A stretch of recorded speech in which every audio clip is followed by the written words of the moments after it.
Para sa mga small content creator nga gusto ma-maximize ang ilahang reach, guys, ayaw pagpugo sa usa ka platform or sa kay Meta lang. Dapat guys, tagan kang platforms. Available man ang IG or Instagram na i-threads nga may bago karon, more trend na po na siya karon.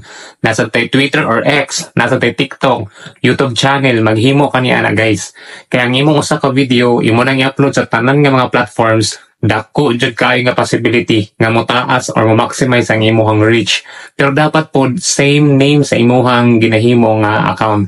Kung imong account is name ra nimo or pangalan nimo sa Meta, dapat sa uban nga mga platform same name ra gihapon para ma-recognize ka sa imong mga viewer nga ikaw day na content creator. In that way guys, someday somehow, malay mo na monetize day ka sa YouTube, wala ni mo damha, na monetize ka sa IG, kinamang ko yung mga reels sa Instagram or sa Threads, di ba? O di doble or triple ang imong kitaon kay since ning sulod man ka as content creator, isulit na guys. Kay wala may bayad ang mga platforms, libre man na siya. So maora po itong tip karong gabi ha. Bye-bye.